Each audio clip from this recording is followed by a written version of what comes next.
ఎందుకంటే ఆదియు ఉండ చూడ అచలమౌ పూర్ణంబు అంత్య వరయతనవు అస్థిరంబు మధ్యనున్న ఎరుక మాయను దాటినా భ్రాంతి లేని ముత్త గట్టబయలు అన్నారు గురువులు పెద్దలు.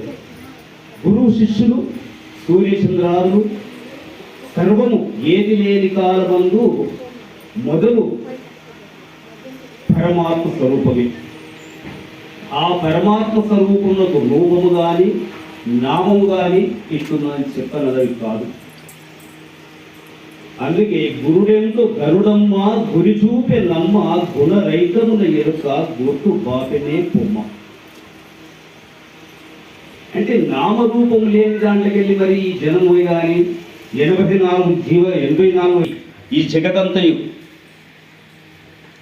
ఆత్మస్వరూపముతోని మహత్తు దానితోని ఈ ధాన్యము కానీ ఈ రూపంలో ఈ శుక్లశోణితాదులు ఏర్పడి స్త్రీ పురుషులు ఏకమయ్యి అక్కడ ఒక పిండ రూపములు ఏర్పడి, అయితే దాని మత్స్యావతారము అంటే చేప నీళ్ళల్లో కొట్టుకుంటుంది అనుకుంటాం.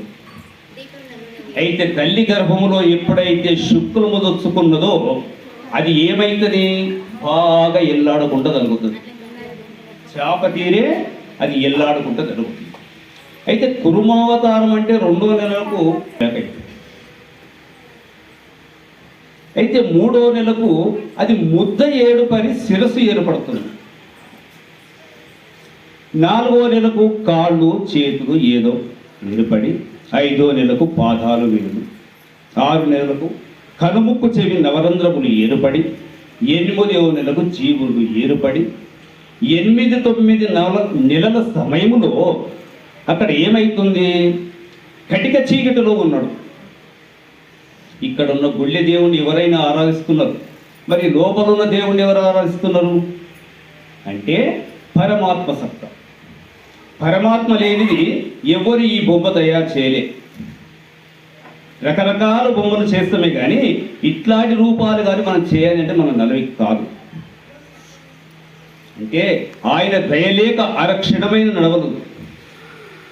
అందుకే పరమాత్మకు ఏమిదంటే విరాట్ విశ్వకర్మ స్వరూపం అని ఇక్కడ మధ్యన విరాట్ విశ్వకర్మ అంటే ఒక కులపు చిత్తని ఒక ఏమైతుంది, ఇతర కులాలకు కానీ లేకపోతే విరాట్ విశ్వకర్మ నేను నీవు అనే భేదభావము లేనివాడే విరాట్ విశ్వకర్మ.